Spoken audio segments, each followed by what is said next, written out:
बोले बांके बिहारी लाल की जय, राधे रानी सरकार की जय, राधे राधे।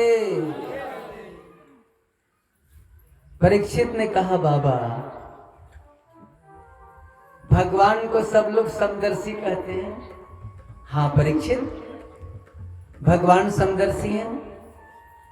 तो बाबा जब भगवान समदर्शी हैं तो भगवान के लिए सब बराबर।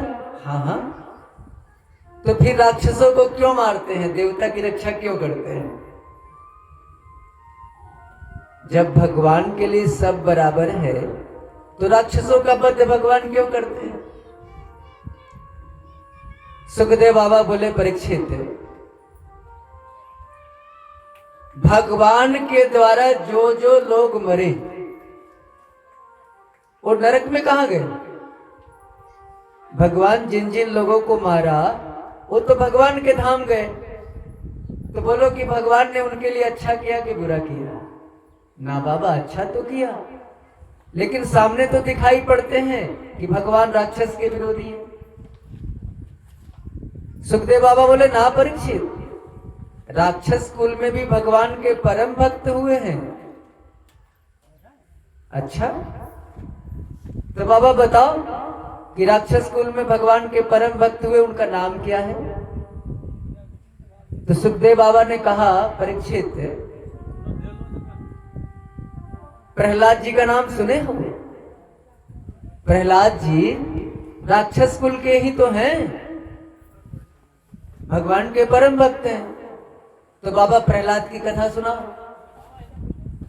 तब सुखदेव बाबा कहते हैं, परीक्षित हिरण्यकश्यपु और हिरणाक्ष ये दो भाई थे। जब हिरणाक्ष का वध भगवान ने वराह रूप में कर दिया तो हिरण्यकश्यपु भगवान का कट्टर बैरी बन गया, तपस्या करने लगा। और जब नारायण प्रकट हुए कि बोल हिरण्यकश्यपु वरदान मांग, तो हिरण्यकश्यपु बोला कि हमें वरदान दो कि हम मर ही नहीं सके, अमर हो जाए, अमर का वरदान दो। भगवान बोले, बेटा इस धरती पर तो कोई अमर हुआ ही नहीं। हम जो ब्रह्मा है ना, एक दिन हम भी मरते हैं, तो जो मरने वाला है वो अमर का वरदान तुझे कहां से देगा? कोई दूसरा वरदान मांग। तो हिरण्यकश्यपु ने वरदान मांगना शुरू कर दिया। न दिन में मरे न रात में मरे, न जानवर से मरे न मानव से मरे, न 12 महीने में किसी महीना में मरे, न अस्त्र से मरे न शस्त्र से मरे। छड़ी लगा दी वरदान की। भगवान बोले, अरे बेटा रुक जा, कितना वरदान मांगेगा? इतना वरदान देना तो नहीं चाहिए, लेकिन तू तपस्या किया है, इसलिए जा, हम तेरे सारे वरदान को देते हैं। और वरदान जब पा लिया तो हिरण्यकश्यप उत्पात करने लगा। इंद्र को स्वर्ग से पकड़ लाया अपने घर, बोला कि चल झाड़ू लगा। वरुण देवता को पकड़ लाया, चलिए पानी भरिए मेरे यहां। तंग करने लगा। और हिरण्यकश्यप के 4 लड़के थे, राध, अनुराध, संग्राद और छोटा भाई, छोटा लड़का प्रहलाद। प्रहलाद बचपन से भगवान के भक्त थे। हिरण्यकश्यप प्रहलाद को पढ़ने के लिए स्कूल में भेजा। स्कूल भी उसी का था और स्कूल का नाम था हिरण्यकश्यप दानव विश्वविद्यालय। उसके प्राचार्य का नाम था, शुक्राचार्य जी के बेटा थे संडामृत जी, वही वहां के मास्टर जी थे गुरुकुल के। और वहां पढ़ाई होती थी छल कपट वाली, झूठ सच, उल्टा पुल्टा। प्रहलाद जी वहां पढ़ने लगे पढ़ लेते थे, पाठ याद करके सुना देते थे, लेकिन उसका अमल नहीं करते थे।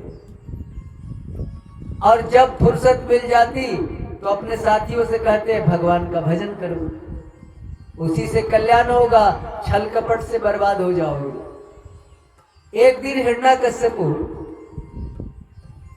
स्कूल में आया प्रहलाद से मिलने के लिए, गोद में उठा लिया और बोला, बोल बेटा, गुरुजी ने तुझे बढ़िया बात कौन सी पढ़ाई है? तो प्रहलाद जी बोले, पिताजी, ये जो संसार है ना पिताजी, ये अंधकूप है पिताजी। सब नून तेल लकड़ी के चक्कर में पड़ा है। अब कोई अपने बेटा को परमात्मा के का भजन करने नहीं सिखाता। वही शादी कर दो, विवाह कर दो, बच्चा पैदा करो, और वही संसार में जिसमें हम फंसे हैं उसमें तुम भी फंस जाओ। यहाँ तो बहुत लोग बैठे हैं, बहुतों को पता चल गया होगा, जो विवाह नहीं किया है उसको पता नहीं चला होगा। ब्याह का हटे मथुरा के पेड़ा, जे खाई वो पछताई, और जे ना खाई वो पछताई। रहीमन ब्याह ब्याद है, ब्याह क्या है? ब्याधा है। सको तो जाई बचाई, पावन बेड़ी पड़त है, ढोल बजाई बजाई। विवाह क्या है? उम्र कैद की सजा है। पांव में बेड़ी पड़ती है, वो भी क्या? ढोल बजा के, खुशी मना के, मुस्कुरा के। लेकिन शादी हुई, संकट सामने आए, अनेक प्रकार की समस्या। कोई अपने बेटे को कहता है कि महात्मा बन जा। अपने हृदय पर हाथ रख के पूछो, चोर आपका बेटा बन जाए ठीक है, डाकू बन जाए ठीक है, लेकिन महात्मा? और महात्मा कौन बनेगा? जो सबसे कम पढ़ा लिखा होगा, घर का जो काम काज नहीं करता होगा, उसी को लोग कहेगा भाग क्यों नहीं जाते हो, जाओ साधु बन जाओ। अरे ज्ञानी यदि साधु बनेगा तो कुछ ज्ञान देगा, तेज व्यक्ति यदि संत बनेगा तो संसार का कल्याण करेगा, और यदि मूर्ख बन गया तो कोई अपने पुत्र को भगवान का सही रास्ता नहीं दिखाता। अब जो ही हिरण्यकश्यपु को प्रहलाद जी ने ये बातें कही, हिरण्यकश्यपु को आ गई गुस्सा। बोले, बेटा जा अपने मास्टर को जरा भेज दो। तुरंत संध्या मिर्ची आए, हुजूर कहिए, तो तुम मेरे बेटे को क्या पढ़ाते हो? ये आज उल्टी पुल्टी बातें कर रहा था, भगवान की भजन करने की बात कर रहा था। भगवान तो मेरा दुश्मन है। संडा बिरती थर थर कांपने लगे। बोले, सरकार, मैंने इसे ऐसी कोई पढ़ाई नहीं पढ़ाई है, अच्छा छोड़ दो, इसके बाद हम देखते हैं। और वहां से तब हिरण्यकश्यपु चला गया। और एक दिन गुरुजी प्रहलाद को लेके हिरण्यकश्यपु के घर आए। हिरण्यकश्यपु की जो पत्नी थी कयाधु, बेटे का खूब श्रृंगार कर दी, और पिताजी हिरण्यकश्यपु गोद में उठा लिया। बोल बेटा, गुरुजी ने तुझे अच्छी अच्छी कौन सी बातें पढ़ाई है? प्रहलाद जी ने कहा, पिताजी, हर समय तुम अच्छी पूछते हो और बुरा सुनना चाहते हो, लेकिन आज तूने अच्छी पूछी है तो मैं अच्छा ही बताऊंगा। और तब हिरण्यकश्यपु कहते हैं कि प्रहलाद जी कहते हैं हिरण्यकश्यपु के गोद में कि सुनो पिताजी, अच्छी बातें क्या है? श्रवणम कीर्तनम विष्णु स्मरणम पाद सेवनम अर्चनम वंदनम दास्यम साख्य आत्मनिवेदनम।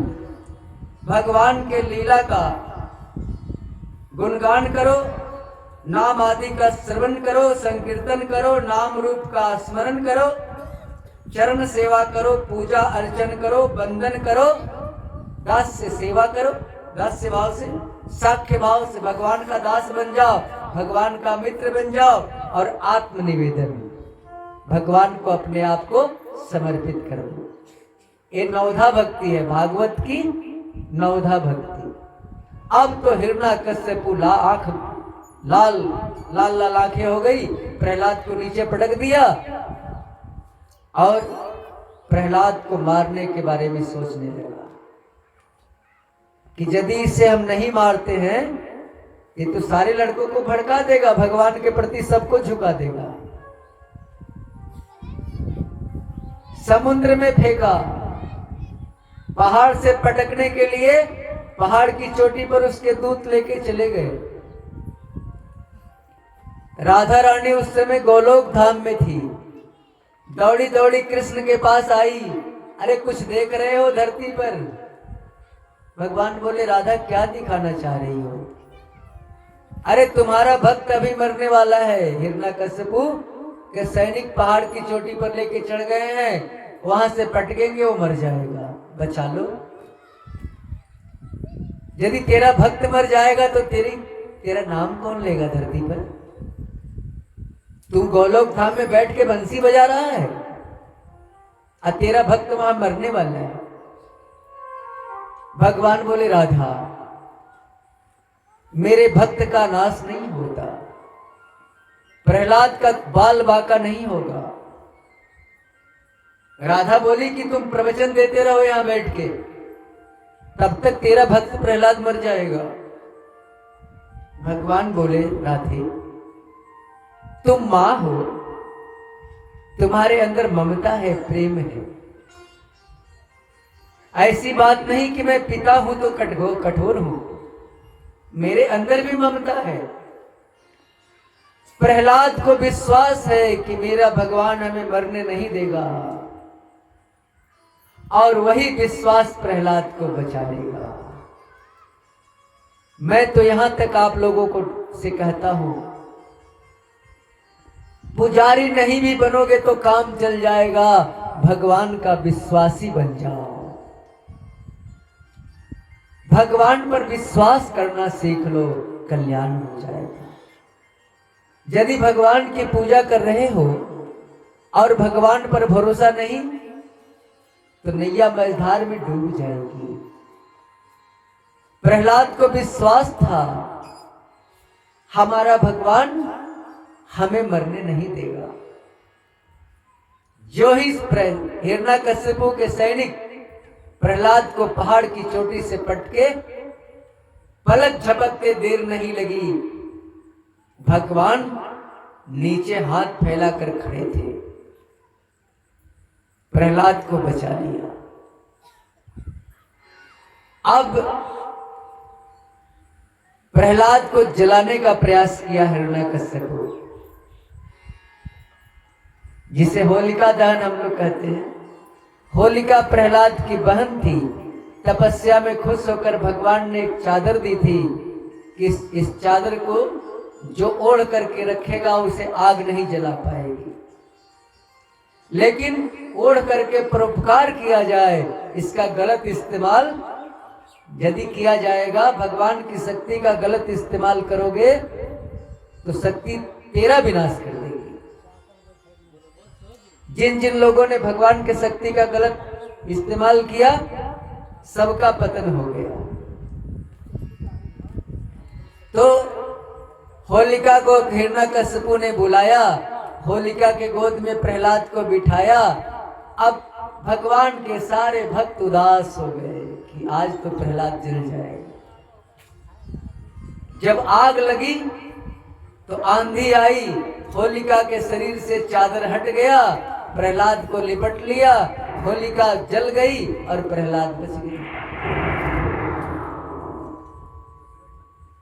और उसी खुशी में हम लोग होली मनाते हैं, प्रहलाद के बचने के खुशी में। और होलिका दहन से पहले जो होली मनाते हैं वो सोच ले कि किस पार्टी के हैं। प्रहलाद के बचने के खुशी में होली मनानी चाहिए, सम्मत के बाद होली मनानी चाहिए।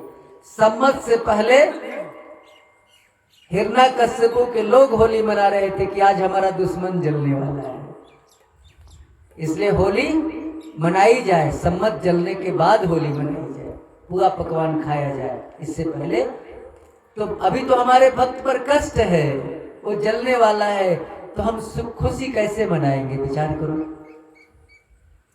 तो इस तरह से जब प्रहलाद को मारते मारते हिरण्यकश्यपु थक गया, तब प्रहलाद से पूछा, प्रहलाद हमारे पास तो ब्रह्मा का वरदान है, तुझे कौन बचा रहा है, तेरा भगवान कहाँ है? तो प्रहलाद जी बोले, पिताजी जो ब्रह्मा जी को बल देता है वो हमारे भगवान है। आपको ब्रह्मा जी का वरदान है और ब्रह्मा जी को जो बल देता है वो हमारे परम पिता है। वो कहाँ है? तो जहां भक्त वहां भगवान। तो क्या इस खंभे में तेरा भगवान है? प्रहलाद जी बोले, है। जो ही एक गदा चलाई हिरण्यकश्यपु, खंभा टूटा और उसी से नरसिंह भगवान प्रकट हो गए। एक बार बोलिए नरसिंह भगवान की। दिन के मध्य 12 बजे और हिरण्यकश्यपु से भगवान खिलवाड़ करने लगे। देवता बोले, सरकार जल्दी मार दो। ब्रह्मा बाबा भी बोले, रात में राक्षसों का बल दूना हो जाता है। भगवान गुस्सा करके ब्रह्मा बाबा पर देखे कि तुम उल्टा पुल्टा वरदान देते हो और कहते हो जल्दी मारो, ये तो तेरे वरदान का फल है। और तब हिरण्यकश्यपु को ब्रह्मा ने वरदान दिया था, न दिन में मरे न रात में, न घर में मरे न बाहर। तो भगवान ने क्या किया, जब संध्या हुआ तो हिरण्यकश्यपु को पकड़ा और गोद में लेकर के देहरी पर बैठ गए, न घर में न बाहर। ब्रह्मा बाबा के सारे वरदान की रक्षा करते हुए, न अस्त्र से मरे न शस्त्र से मरे। तो वो नरसिंह भगवान का जो नाखून था बड़ा बड़ा, न जानवर से मरे न मानव से मरे। तो नरसिंह भगवान न नर है न पशु है, नरसिंह है। और तब अपने नाखून से हिरण्यकश्यपु के उदर को भगवान ने फाड़ डाला, सारे वचनों की रक्षा करते हुए। क्योंकि एक वचन मांगा था हिरण्यकश्यपु कि 12 महीने में किसी महीने में 9 मरे। तो भगवान ने कहा, बेटा तेरे लिए मैंने मलमास बनाई है, 13वां महीना स्पेशल मलमास, जिसको कुछ लोग पुरुषोत्तम मास भी कहते हैं, मलमास। तो मलमास में भगवान ने मारा इसे। और तब भगवान का विकराल रूप था, सारे देवता स्तुति करने आए, लेकिन भगवान का क्रोध शांत नहीं हुआ। सारे देवता लक्ष्मी मैया के पास गए, लक्ष्मी मैया आपके पतिदेव का विकराल रूप तो आज तक हमने देखा ही नहीं था कभी, चल के शांत कर दो, तुम उनकी पत्नी हो। लक्ष्मी मैया बोली, हाँ मेरे पति और क्रोधी वो तो शांताकारं भुजंग शयनं पद्मनाभं सुरेशम है, विश्वाधारम गगन सदृशम। लक्ष्मी मैया छम छम करती हुई सोने के थाल में आरती लेके आई। आज जो ही आरती मुख पर दिखाने लगी, भगवान ने दहाड़ लगाई, आरती की थाली फेंक करके दैया मैया करते हुए भाग गई लक्ष्मी मैया।